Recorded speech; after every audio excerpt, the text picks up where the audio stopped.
पिछली क्लास में हम लोगों ने करंट इलेक्ट्रिसिटी वाला पोर्शन स्टार्ट किया था. So we had defined what current is.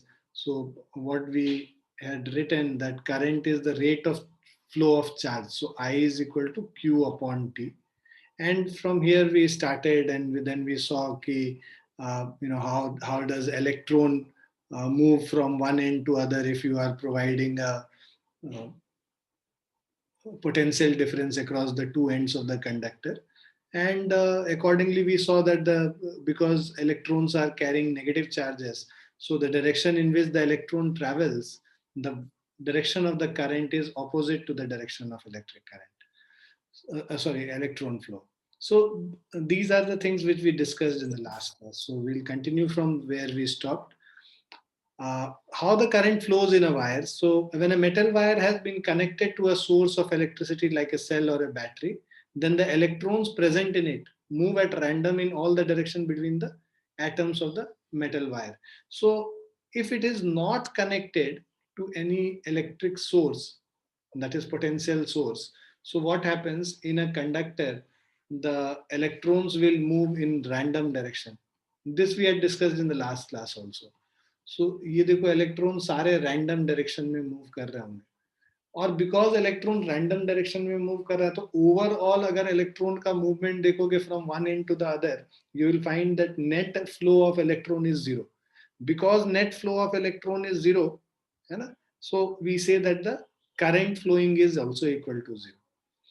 So when the source of electricity like a cell or a battery is connected between the ends of the metal wire, but same metal wire के across अगर हम लोग एक source of electricity, that is a potential source, let's say a cell or a battery is connected, तो ये positive terminal ये negative terminal, तो ये positive terminal इधर आ जाएगा और ये negative terminal यहाँ चला जाएगा, right?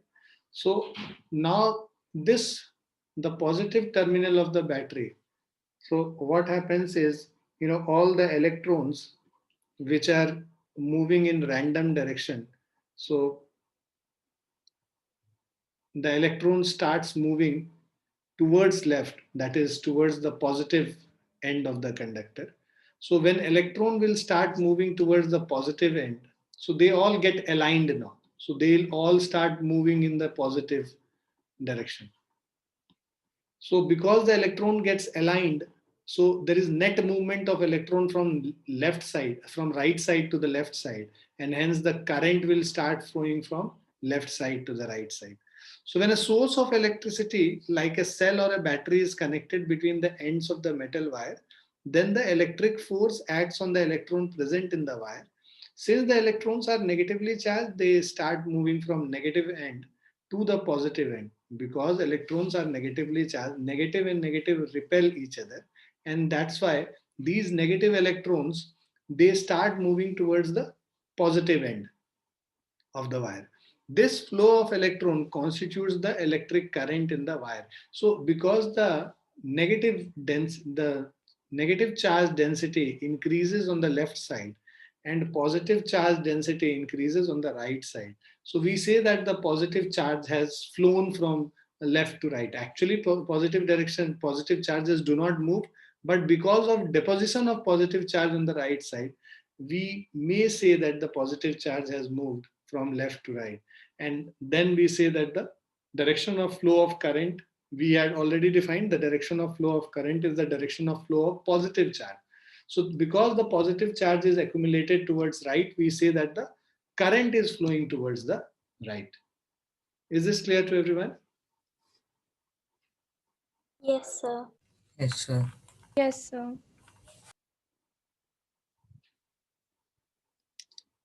Okay.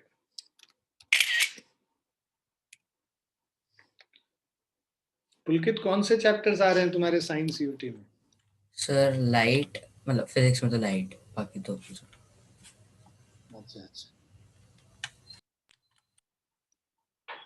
ठीक है.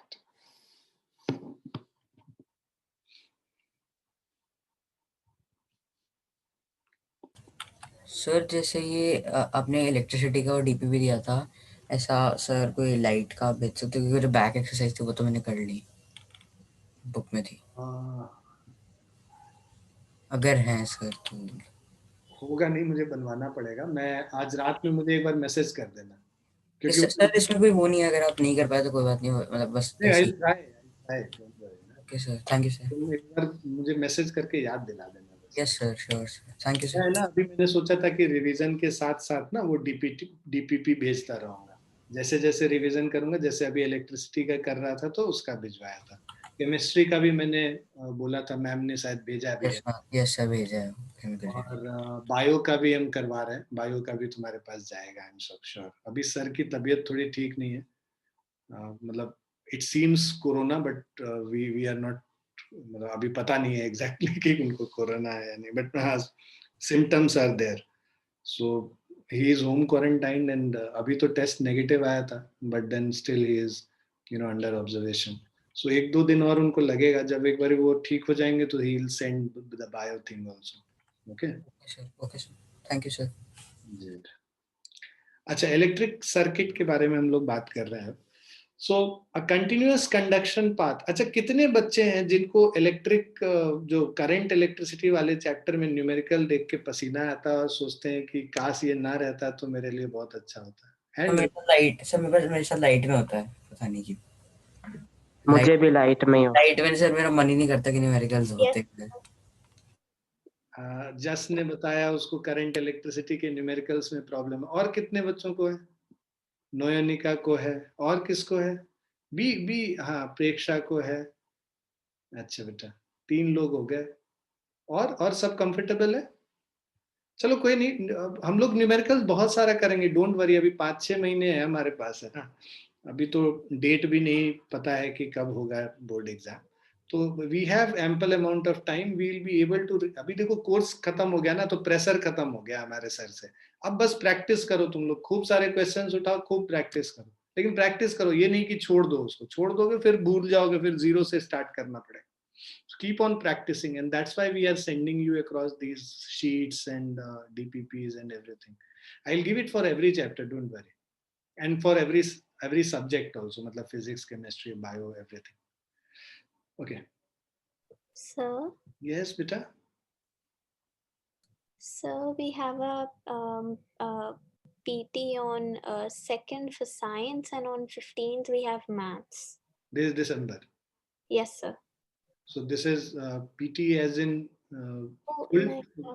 full syllabus test. Yes, sir. Okay, 80 marks. I guess. Sir, बताया नहीं है. अच्छा, But offline होगा. चलो कीप मी पोस्टेड। हाँ, अब तो सभी स्कूल में बोल रहे हैं कि वो एग्जाम के लिए बुलाएंगे, अब लेट्स सी। सर ऐसे कैसे पॉसिबल है? हाँ, फिर तो बहुत फैलेगा। तो अभी बोल रहे हैं बुलाएंगे स्कूल वाले, कुछ कुछ स्कूल में तो बता भी दिया है। 12th वालों को तो कईयों को बोल रहे हैं ये। यस सर, हमारे यहाँ भी बोल रहे थे कि सर प्री हमारे बोर्ड। स्कूल को बोला ऐसा, लेकिन सिर्फ 4 बच्चे गए सर स्कूल में। तो डिपेंड करता है बेटा, अभी देखते हैं क्या है सिचुएशन। सर क्योंकि प्री बोर्ड्स तो पॉसिबल नहीं है ना ऑनलाइन होने, वो तो मतलब अजीब से हाँ, ही वो तो है। वही, वो तो पेन एंड पेपर होना ही पड़ेगा ना। चलिए आगे बढ़ते हैं। Electric circuits, a continuous conduction path consisting of wires and other resistances and a switch between the two terminals of a cell or a battery along which an electric current flows is called a circuit. तो एक continuous conduction path जो wire से बना हो, resistance से बना हो, potential source से बना हो, स्विचेस लगे हो, इन सब को मिला के जो एक पूरा पाथ बनेगा वो इलेक्ट्रिक सर्किट कहलाता है। मतलब let's say you have a resistance, let's say you have an electric lamp also connected here, you have a switch connected here, and then you have a cell or a battery connected. So this is a continuous path, right? So this continuous path, these kind of continuous paths are known as electric circuit. Battery is a combination of two or more cells connected in series. So this is one cell we are representing here, and if we have to represent a battery, we'll represent it, two or more than two cells connected in series is called a battery. So this will become battery, right? So ये हमेशा ध्यान देना कि इधर positive terminal है, फिर negative, ये positive negative ऐसा चलेगा। Now the resistance which can be changed as desired is called variable resistance. Okay, so you know that variable resistance is represented as in a symbol like this, and the example of variable resistance is rheostat. Rheostat एक device है जहाँ पे कि resistance को हम vary कर सकते हैं, ठीक है. So resistance which can be changed as desired is called variable resistance. Variable resistance is also known as rheostat. So a rheostat is used to change the current in a circuit without changing the voltage source like the cell or a battery. तो हमारे पास cell और battery fixed रहता है. Rheostat एक device है जिसके ऊपर मतलब इस तरह से एक कॉइल जैसा बना हुआ रहता है, ठीक है, और इसके ऊपर एक मूविंग पॉइंटर जैसा है बेसिकली. ये स्लाइड कर सकता है इसके ऊपर. तो जब इसको इधर इधर स्लाइड करेंगे तो ये जो रेजिस्टेंस है ये कॉइल के लेंथ के ऊपर डिपेंड करता है. तो कॉइल के लेंथ के ऊपर इसका रेजिस्टेंस डिपेंड करेगा. तो इस तरफ मूव करोगे तो रेजिस्टेंस कम होगा, इधर मूव करोगे तो रेजिस्टेंस ज्यादा होगा, because you know the number of coils increases as you move this pointer towards left or towards right. So hence resistance also changes. So this is an example of variable resistor. उसके अलावा variable resistance का एक resistance box भी होता है, एक box जैसा बना होता है, उसमें कई सारे स्विचेस मतलब एक प्लग्स जैसे होते हैं. अब वो प्लग्स आप जैसे जैसे निकालोगे और इंसर्ट करोगे तो जिनके अंदर प्लग्स इंसर्टेड हैं वो सब रेजिस्टेंस काउंट होगा, और जहाँ पे वो निकले हुए हैं वहां पे रेजिस्टेंस नहीं काउंट होगा. तो वो एक रेजिस्टेंस बॉक्स कहलाता है, उसको हम लोग रेजिस्टेंस बॉक्स कहते हैं, एंड वो भी एक वेरिएबल रेजिस्टर का एग्जांपल हो गया. A diagram which indicates how different components in a circuit have been connected by using the electric symbols or the components. Electric symbols of the components is known as circuit diagram. ठीक है. So basically हम लोग जो एक पूरा circuit जो हम लोग शो करते हैं, है ना, visual representation of all the electrical devices connected through wire is known as a circuit diagram. हाँ पुलकित को क्या पूछ रहे थे बताओ. सर वेरिएबल रेजिस्टेंस को अपने में भी रियोस्टैट कहते हैं. रियोस्टैट सिर्फ एक मतलब एक डिवाइस है. रियोस्टैट एक एग्जांपल है वेरिएबल रेजिस्टेंस का. रियोस्टैट एक डिवाइस है. लेकिन यहाँ पर लिखा था variable resistance is also known as. उनको थोड़ा डाउट हुआ था 2 लाइंस में. हाँ ये सब बुक का लैंग्वेज है. Is also known as rheostat नहीं, but rheostat is a device which has a variable resistance. Okay sir, ठीक है. सो कहीं कहीं पे क्या है कि वेरिएबल रेजिस्टेंस की जगह रियोस्टैट ही लिख देते हैं, तो it is at times synonymous to variable resistance, but no, मतलब अगर फिजिक्स में समझो एक्चुअली में तो रियोस्टैट एक डिवाइस है जिसका कि रेजिस्टेंस वेरिएबल होता है. Yes sir. अब ये देखो, ये हमारा सिंबल्स हैं बेसिकली. अलग अलग सर्किट में जो हम लोग सिंबल्स यूज करते हैं, इलेक्ट्रिक सेल के लिए ये यूज करेंगे प्लस माइनस, और एक स्मॉल वाला जो होगा वो नेगेटिव होगा, लंबा वाला जो पैरेलल लाइन है वो पॉजिटिव टर्मिनल को रिप्रेजेंट करता है. बैटरी, इसमें कई सारे सेल्स साथ में कनेक्ट कर देंगे तो बैटरी है. और प्लग की ये हो गया, प्लग की ओपन है, यहाँ पे डॉट नहीं है मतलब ओपन है, प्लग की क्लोज्ड हो गया ये. उसके बाद फिर वायर ज्वाइंट के साथ अगर शो करना होगा तो इसे डार्क करके दिखाएंगे. वायर विदाउट ज्वाइनिंग एक दूसरे के ऊपर से जाए बट ज्वाइन नहीं है, 2 वायर गया हुआ है बट इंसुलेटर्स हैं उसके चारों तरफ लगे हुए, तो जिससे वो it is not touching, basically going one above the other. So this is basically wire crossing without joining. Then electric bulb is represented like this. Resistor ये हो गया. Variable resistor और rheostat को ऐसे represent करते हैं. Ammeter is, A represents ammeter, so it measures the current. Positive और negative terminals के साथ जोड़ देते हैं इसमें.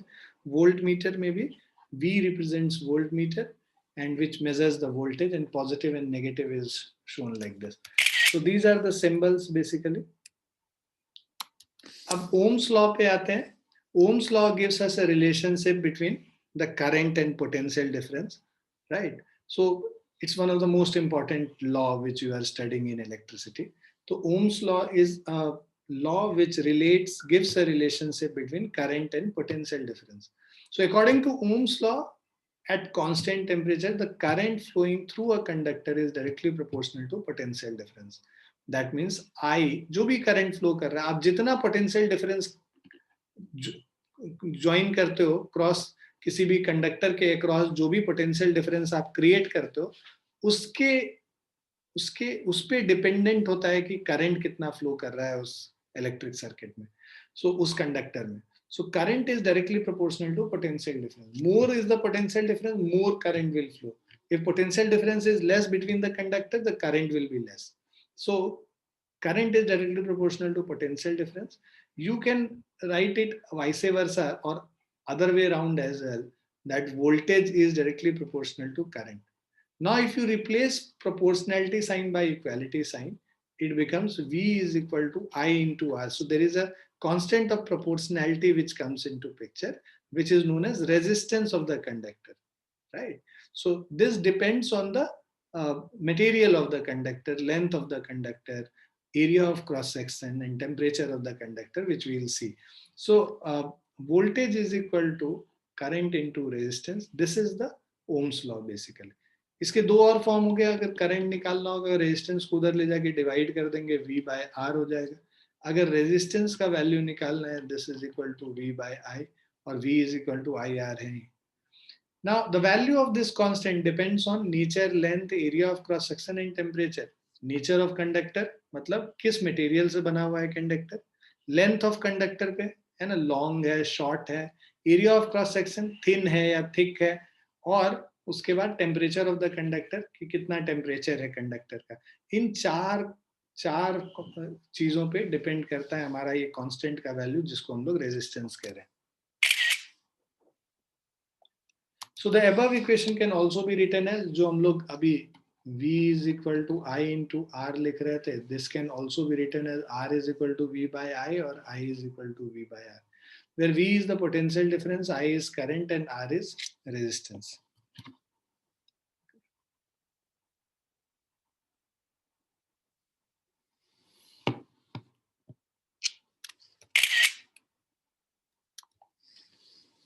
Now from the above relation, we infer that the current is directly proportional to potential difference, okay, and the current is inversely proportional to resistance.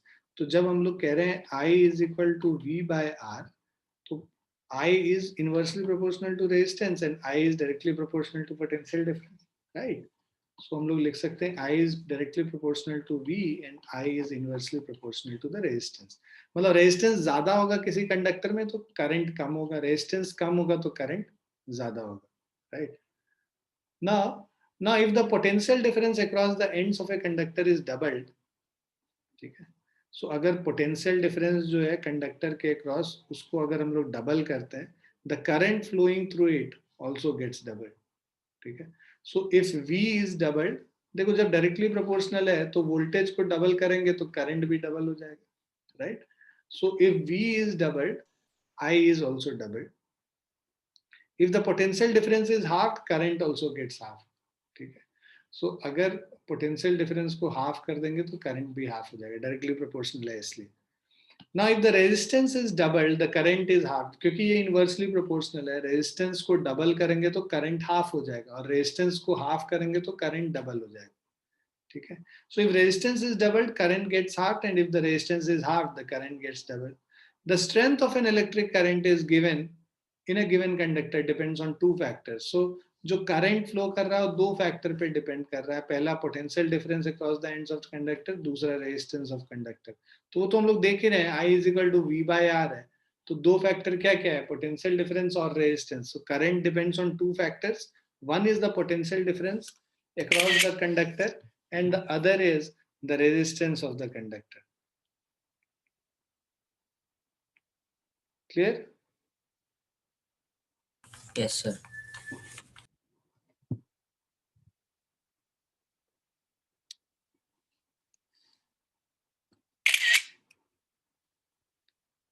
So these are simple, Ohm's law ka question.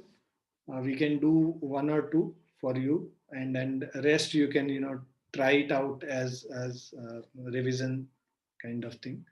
A simple circuit has, let's say, 24 volt battery and a resistor of 60 ohm.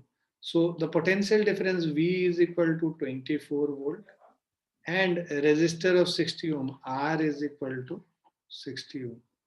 So what will be the current in the circuit? The resistance of the connecting wire is negligible. So current I is equal to V upon R. So V is 24, resistance is 60. 6 4s and 6 10s. This is 0.4 ampere. ठीक है. So हम लोग को current निकालना था. Direct application है Ohm's law का जो कि हम लोग सॉल्व कर रहे हैं. क्लियर है बच्चों? Yes, sir. फर्स्ट का 0.05 ohm. फर्स्ट वाला कह रहा potential difference between 2 points of current carrying 2 ampere current. 0.05. I is equal to 2 ampere हो गया और V is equal to 0.1 volt है. रेजिस्टेंस निकालना है. V by I हो जाएगा which is equal to 0.1 by 2, 0.05 ohm. First वाला हो गया.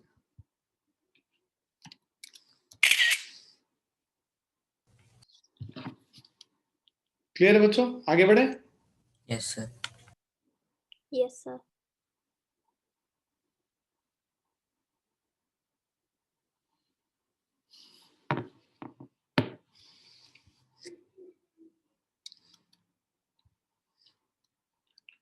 ये सारे वैसे ही हैं. एक और क्वेश्चन कर लेते हैं. लेट्स से फोर्थ वाला कर लेते हैं. How much current will an electric bulb draw from a 220 volt source? So I is equal to V by R. ये दे रखा है 220 volt, रेजिस्टेंस दे रखा है 1200. 11/60. So this is 11/60.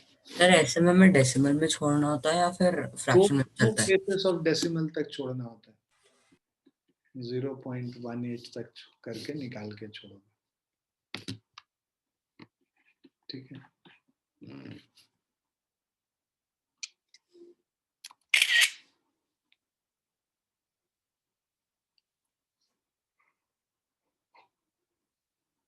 क्लियर है बच्चों? Yes, sir. Sir. Now resistance के बारे में थोड़ा सा पढ़ते हैं. The obstruction offered to the flow of current by a conductor is called resistance. So the flow of current, if it is stopped by the conductor, right? Insulator नहीं होना चाहिए. नहीं, हाँ मतलब पूरी तरह से स्टॉप कर देगा तो इंसुलेटर होगा. मैंने कहा कि is slowed down. You know the flow. हाँ ठीक है, मतलब reduce थोड़ा सा. Obstruction offered to the flow of current by the conductor or wire is called its resistance. So it does not stop the flow of current, but it slows down the flow of current. So that is basically the resistance. That property is called resistance. Cause of resistance हम लोगों ने पहले भी देखा था कि because जब ये हमारा फ्री इलेक्ट्रॉन जब मूव करेगा एक एंड से दूसरे एंड पे, right.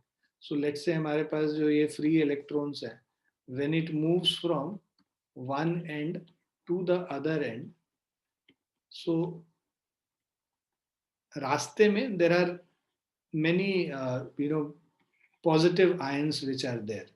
So these electrons either they collide with each other or with the positive ions which are present in between, and they lose their kinetic energy, and then they lose their kinetic energy and slows down. Then again because of this potential difference, they get attracted towards the positive end and then starts accelerating again.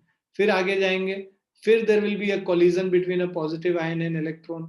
फिर से उसका speed कम होगा या zero होगा, फिर से वो accelerate करेगा दोबारा. तो ये प्रोसेस होता रहता है. मतलब एक एंड से दूसरे एंड तक जाने में कई सारे कोलिजन्स होंगे. जितना ज्यादा कोलिजन होता है उतना ज्यादा टाइम लगेगा इलेक्ट्रॉन को एक एंड से दूसरे एंड तक पहुंचने में, और टाइम ज्यादा लगेगा इलेक्ट्रॉन को एक एंड से दूसरे एंड पे पहुंचने में. तो उसमें कहते हैं कि रेजिस्टेंस ज्यादा है, right. Show cause of resistance, when a metal is formed, it's atom lose electron from its outer orbit. So a metal has a larger number of electrons and an equal number of fixed positive ions. The positive ions do not move while the electrons move almost freely inside the metal. These electrons are called free electrons. They move at random, collide amongst themselves and with the positive ions in any direction, as shown in the figure below. The net flow of electron in any direction is zero, so no current flows. So this is so when there is no potential difference which is connected. But जब आप potential difference create करते हो या फिर एक cell को connect करते हो, तो उस समय आप ये देखोगे, नोटिस करोगे कि ये इलेक्ट्रॉन जब यहाँ से स्टार्ट करेगा, ये जाके पॉजिटिव आयन से टकराएगा, फिर स्लो डाउन करेगा, फिर उसके बाद दोबारा एक्सेलरेट करेगा, एंड ये कंटिन्यूअस प्रोसेस होता रहता है. So when the ends of the metal wire are connected to a cell, that is, when the potential difference is applied across the ends of a metal wire, the electrons inside it experience a force in direction from the end at negative potential towards the end at positive potential, due to which they begin to move. Now, due to force, this speed increases, but during movement, they collide with the fixed positive ions and lose some of their kinetic energy, due to which their speed decreases. This lost energy heats the wire. After the collision, they are again accelerated towards the positive potential due to existing potential difference. So their speed again increases, and then again in collision with the positive ion, their speed decreases. Now this process continues, right? So as a result, the electrons do not move in bulk with a continuously increasing speed, but there is a drift of electron towards the positive terminal. Thus, a metal wire offers some resistance to the flow of electrons through it. So this causes the wire to offer some resistance. So these collisions, they decrease the speed of electron flowing from one part of the conductor to the other part of the conductor. And more the number of collision, more will be the resistance offered by the conductor. Clear, bachcho? Yes, sir. Yes, sir. Yes, sir.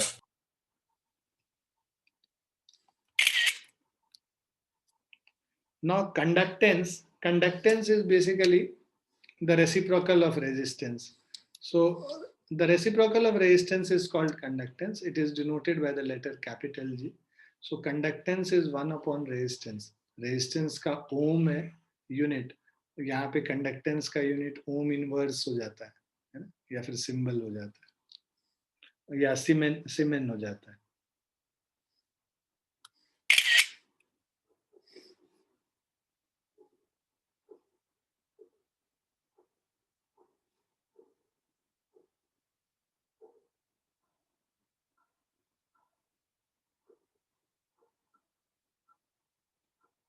Now, limitation of Ohm's law. Ohm's law is obeyed only when the temperature of the conductor remains constant, right? So temperature को constant रहना होगा, तभी तो हम लोग कह सकते हैं ना कि मतलब resistance R is constant only.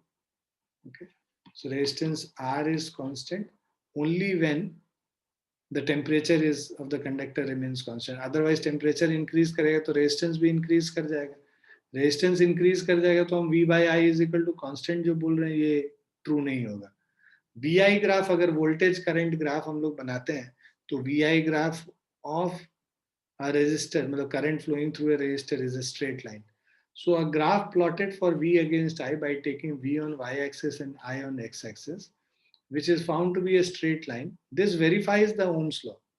Straight line का मतलब क्या हो गया? V by I, delta V by delta I.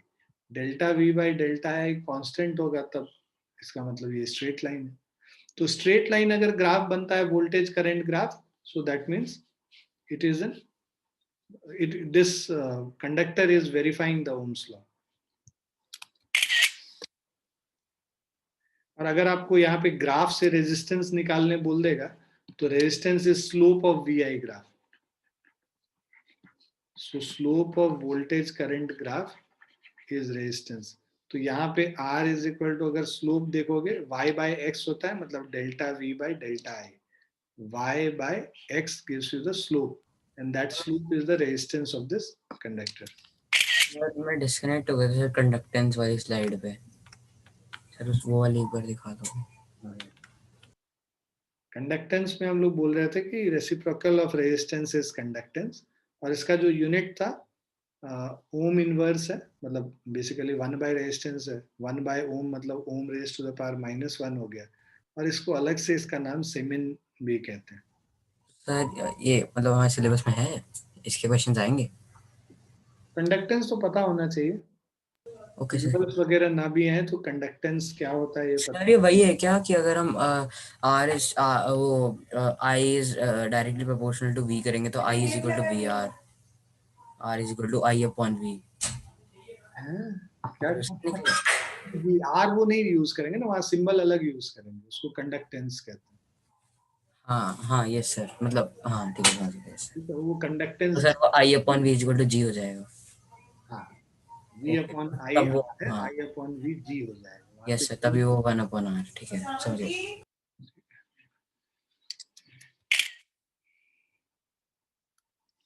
Now slope of VI graph. So the slope of the straight line on VI graph, that is delta V by delta I, gives the resistance of the conductor. So R is equal to delta V upon delta I, slope of V versus I graph. Now obviously greater is the slope of VI graph, greater is the resistance of the conductor. Ohmic resistors, the conductors which obey the Ohm's law, are called the ohmic resistors or linear resistances, right? So जो ऐसे conductor जो Ohm's law को follow करते हैं उसको ohmic resistors कहते हैं, और बेसिकली इन सारे ओमिक रेजिस्टर्स का ग्राफ अगर बनाएंगे VI graph, that will be a straight line. So for such resistors, a graph plotted for the potential difference V against current I is a straight line passing through the origin. So whenever you draw a VI graph, so it will always be a straight line which is passing through the origin. So this is, so a graph plotted for potential difference against I. So let's say this is V and this is I.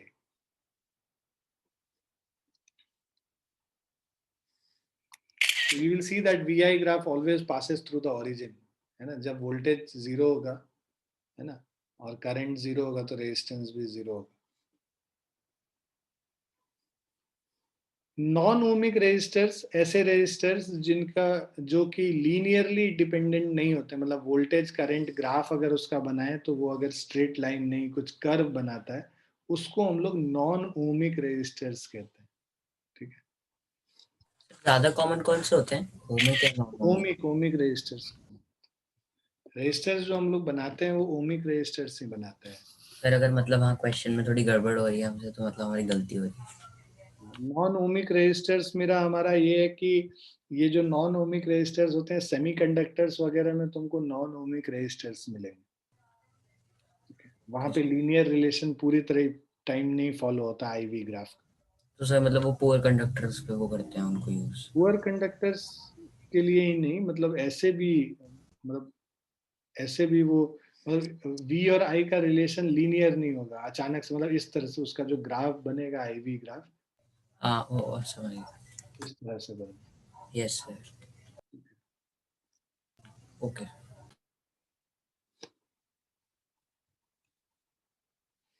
Factors affecting the resistance of a conductor. So these are the 4 factors: material of a conductor, length of the conductor, thickness of the conductor, and temperature of the conductor. So these are the 4 factors on which the resistance of a conductor depends.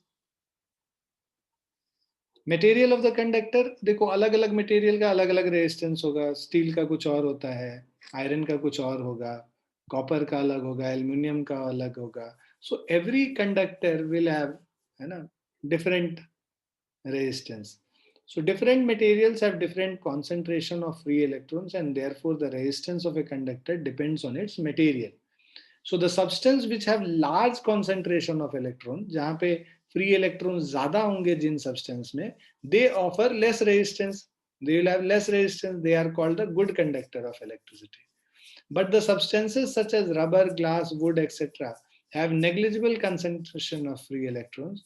They offer very high resistance, so they are called the insulators of electricity, right?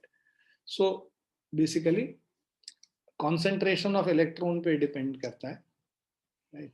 So substance which have large concentration of electron, right, they will have less resistance, and those which have negligible concentration of free electron, they will have high resistance. From the above relation, we infer that the current is directly proportional to the potential difference. The current is inversely proportional to the resistance. The potential difference across the ends of the conductor is doubled. The current also, ये तो already हम लोग slide repeat हो गई मेरे ख्याल से, ये सारा रिपीट हो गया गलती से, ये क्या हुआ? यहाँ से कर. So dependence on the length of conductor. So in a long conductor, the number of collisions of free electron with the positive ions will be more as compared to a shorter one. ठीक है?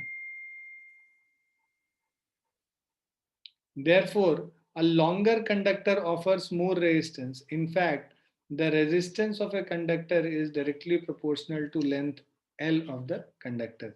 So resistance जो है directly proportional to length L of the conductor होगा. ठीक है? तो होता क्यों है ऐसा? इसका रीजन क्या होता है कि जितना लंबा कंडक्टर होगा उतना ज्यादा चांस होगा एक फ्री इलेक्ट्रॉन का कोलाइड करने का. मतलब ये जो पॉजिटिव आयंस थे बीच में रास्ते में, जितना लंबा कंडक्टर होगा उतने ज्यादा पॉजिटिव आयंस होंगे, है ना. तो एक इलेक्ट्रॉन अगर इधर से स्टार्ट हुआ है मूव करना इस एंड से, तो वो यहाँ से इधर पहुंचेगा, तो उसके कोलाइड करने की प्रोबेबिलिटी इंक्रीज कर जाएगी, है ना. मोर नंबर ऑफ कोलिजन्स होगा अगर लेंथ ज्यादा है. क्लियर है ना? Yes sir. So because length ज्यादा होने पे ज्यादा नंबर ऑफ पॉजिटिव आयंस इसको रास्ते में मिलेंगे और इसके चांसेस ऑफ कोलिजन और इंक्रीज कर जाएगा. So number of collisions increase करेगा तो इसका स्पीड और ज्यादा कम हो जाएगा, जिसके वजह से रेजिस्टेंस हम कहते हैं इंक्रीज होगा. सर हम ये भी कह सकते हैं क्या कि मतलब जब rate of flow of charge current होता है तो इससे उनकी वो जो टाइम होगा वो थोड़ा बढ़ जाएगा, तो उससे फिर रेजिस्टेंस भी बढ़ जाएगा कि करंट बढ़ जाएगा, क्योंकि थोड़ा लॉन्गर टाइम तक इन्हें जाना पड़ेगा. रेट ऑफ फ्लो है. रेट ऑफ फ्लो तो अब तुम्हारा लेंथ बढ़ रहा है तो टाइम भी अकॉर्डिंगली बढ़ रहा है, तो L/T तो कांस्टेंट हो गया ना फिर, तो अगर वैसे सोचोगे. सर मतलब देखो सर क्यू सेम रहेगा सर, अगर हम लंबा कंडक्टर लेंगे तो उसमें टाइम ज्यादा लगेगा, तो मतलब करंट. टाइम ज्यादा लगेगा लेकिन ज्यादा लेंथ भी तो मूव कर रहा है ना. Yes sir. हाँ अच्छा, हाँ फिर वो रिलेटिव हो जाएगा. Yes sir. Rate of change तो सेम ही हो गया. बेसिकली वही है कि कंडक्टर, एक्चुअल रीजन ये है कि ये जो यहाँ पे आयंस है, पॉजिटिव आयंस से जो कोलिजन के चांसेस हैं वो इंक्रीज कर जाती हैं, जिसके वजह से वो उसका जो है टाइम इंक्रीज कर जाता है एक एंड से दूसरे एंड जाने में, एंड हेंस उसका रेजिस्टेंस इंक्रीज करता है. फिर वो मतलब हाँ ठीक है सर, अब वो रिलेटिव हो जाएगा.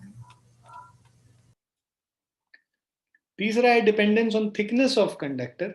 यहाँ थिकनेस ऑफ कंडक्टर वाले में भी वही सेम यूज करेंगे. देखो जब थिकनेस होगा तो अब इलेक्ट्रॉन के पास ज्यादा मूवमेंट के जो है ना पाथ को यहाँ से इधर मूव करने का ज्यादा स्पेस होगा बिकॉज ऑफ द थिकनेस. तो इससे क्या है कि नंबर ऑफ कोलिजन्स जो है वो डिक्रीज हो जाएंगे because of the space available for the electron to go from one end to the other, right.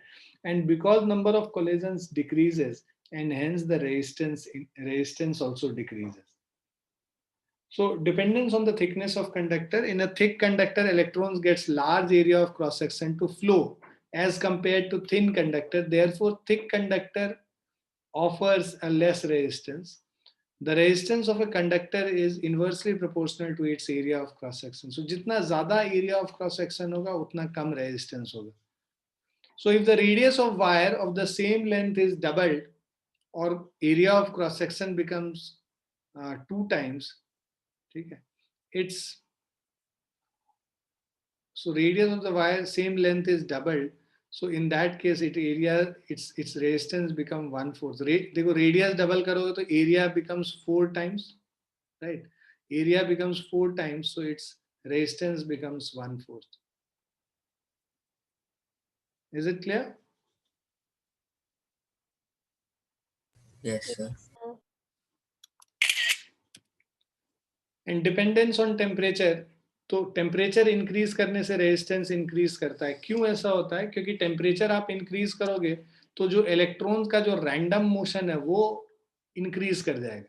So electron जो इस तरह से रैंडम मोशन में जिगजैग पाथ से मूव करेगा वो इंक्रीज कर जाएगा, और बिकॉज इलेक्ट्रॉन का जिगजैग पाथ इंक्रीज कर जाता है ना, तो कोलिजन के चांसेस भी इंक्रीज कर जाते हैं, हेंस रेजिस्टेंस इंक्रीज कर जाता है। So with the increase in temperature of conductor, the random motion of electron increases. As a result, the number of collisions of electron with the positive ions increases. Hence, the resistance of conductor increases increases and increase in its temperature. So increases with an increase in its temperature.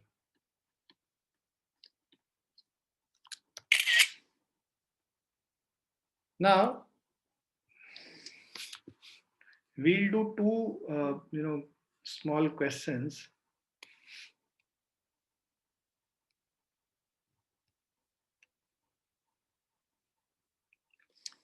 So which is quite often asked, और बच्चों को confusion होता है इसमें कि if we have a conductor, और ध्यान से सुनो, तुम लोग बार बार बताते हैं, 3-4 बार बता चुके हैं, फिर भी एग्जाम में गलती करके आते हो. So let's say we have a conductor of length L and area of cross section A, है ना?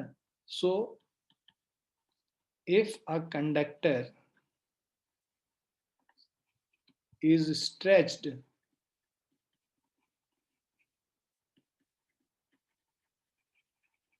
to double its length,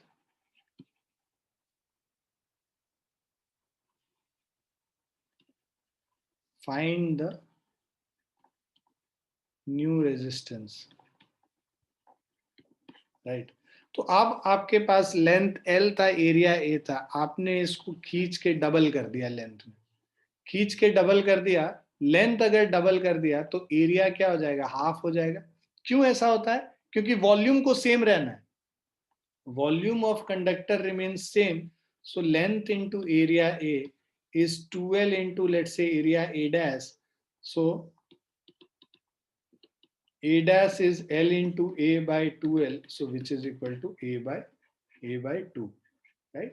So जब लेंथ को डबल करते हैं एरिया हाफ हो जाता है, वो इसलिए क्योंकि वॉल्यूम को कांस्टेंट रहना है. ठीक है, वॉल्यूम रिमेन्स कांस्टेंट. सो अब पहले वाले केस में जो रेजिस्टेंस R था, this is equal to rho L by A. Next वाले केस में जो रेजिस्टेंस R डैश है, this is rho into 2L by A by 2. So this is equal to rho into L by A into 4. एक 2 ये और ये एक 2 ऊपर जाके मल्टीप्लाई हो गया, रो L by A into 4. Row L by A क्या है? R ओरिजिनल रेजिस्टेंस, तो ये क्या हो गया? 4R हो गया. तो न्यू रेजिस्टेंस क्या हो गया? 4 times द एक्चुअल रेजिस्टेंस या initial resistance.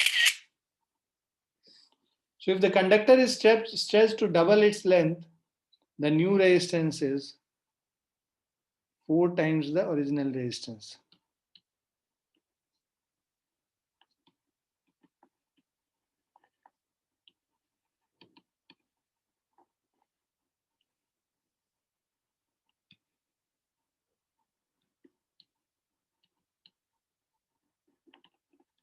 So new resistance is 4 times the original resistance.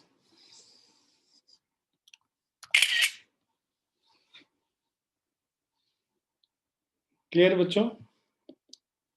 Yes, sir.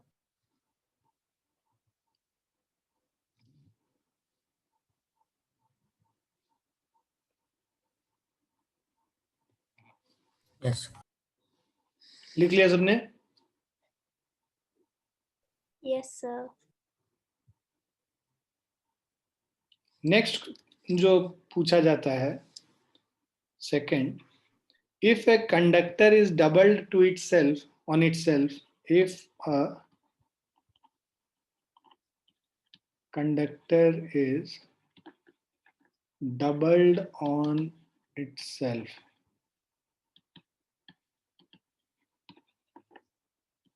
find the new resistance as in हमारे पास एक कंडक्टर था L लेंथ का area of cross section A, इसको हम लोगों ने सेंटर से फोल्ड करके डबल कर दिया, है ना, 20 से ऐसे मोड़ के डबल कर दिया, राइट। सो अब ये जो लेंथ क्या हो गया, L/2 हो गया, और एरिया क्या हो गया, A और A डबल हो गया, एरिया 2A हो गया, राइट। सो इनिशियली जो हमारा रेजिस्टेंस था यहाँ पे R is equal to rho L by A, new resistance करेंगे R dash is equal to rho into L/2 divided by 2A. So this is rho L by 4A. So 1/4 of rho L by A मतलब R हो गया, R/4 हो गया, ठीक है।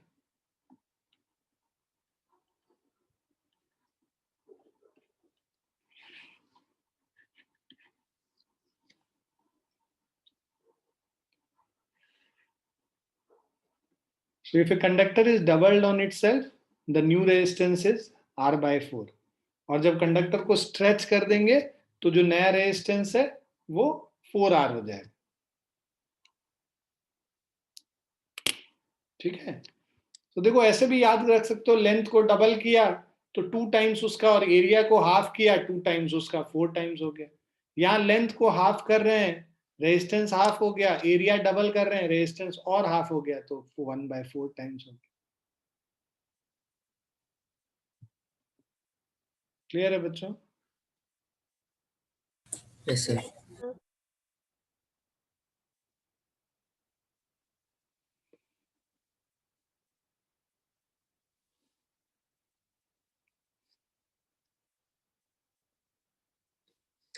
लिख लिया सभी ने? Yes sir. Yes, sir. अब ये देखो voltage current graph, VI graph बता रखा है,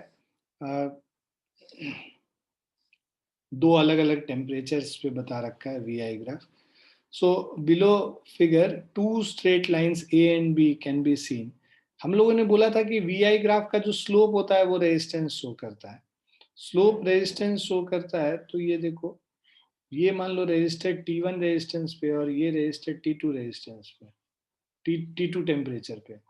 यहाँ पे रेजिस्टेंस, ये कंडक्टर T1 टेम्परेचर पे, ये कंडक्टर T2 टेम्परेचर। इसका जो स्लोप है, A वाले का जो स्लोप है, slope of A is greater than slope of B. That means resistance of A is greater than resistance of B. ठीक है? So which we can say that T1 is greater than T2.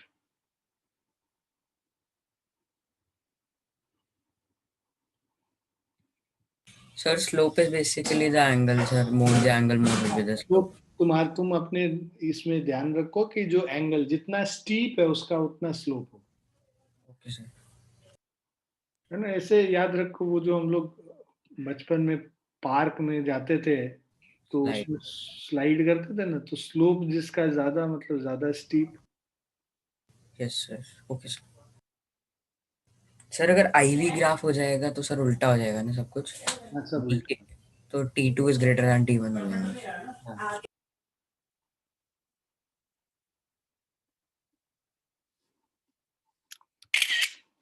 Clear है बच्चों? Yes, sir. Yes, sir. Yes, sir.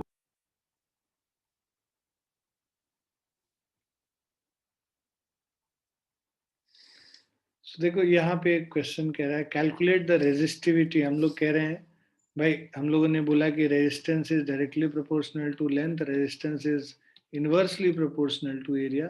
इन दोनों को combine कर देंगे, resistance is directly proportional to L upon A, proportional to L upon A। Equality line से replace करेंगे तो एक कांस्टेंट ऑफ प्रोपोर्शनैलिटी आएगा जिसको हम लोग रो से रिप्रेजेंट कर रहे हैं ना। तो resistivity rho is equal to R into A upon L, ठीक है। सो कह रहा है a copper wire of length 2 metre and area of cross section this has a resistance this much, calculate the resistivity. Values put कर लो। Area of cross section दे रखा है और रेजिस्टेंस दे रखा है. रेजिस्टेंस है 2 into 10 to the power minus 2. Area है 1.7 into 10 to the power minus 6 divided by 2. So 1.7 into 10 to the power minus 8. 1.7 into 10 to the power Minus 8. सो देखो ये ओम मीटर इसका होता है unit.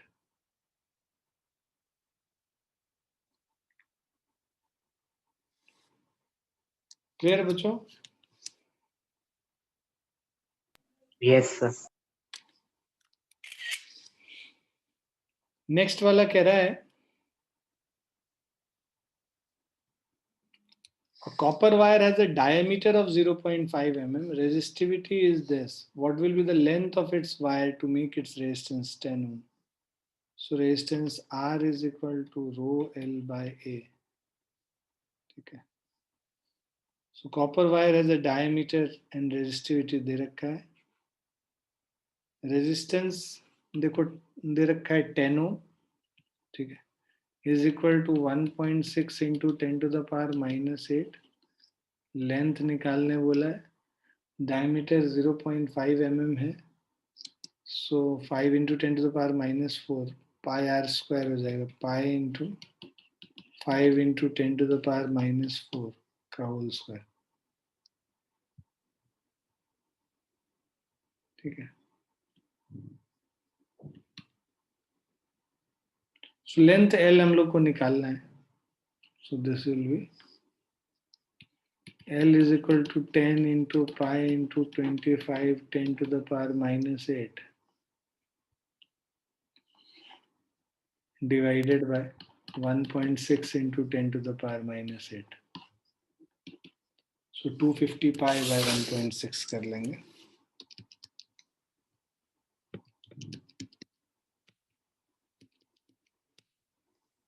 $490.625.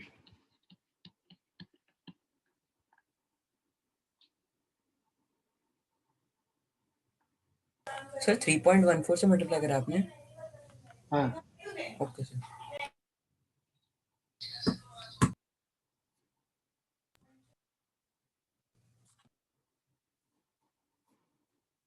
How much does the resistance change if the diameter is double? Diameter double करेंगे तो area 4 times हो जाएगा. ठीक है. सो एरिया अगर 4 times हो जाता है तो रेजिस्टेंस जो है 1/4 हो जाएगा. ठीक है. How much does the resistance change? It becomes 1/4. So if the diameter is double, resistance become 1/4.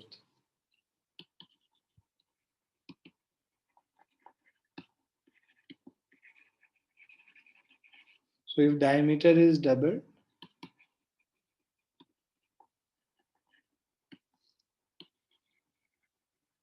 resistance become 1/4.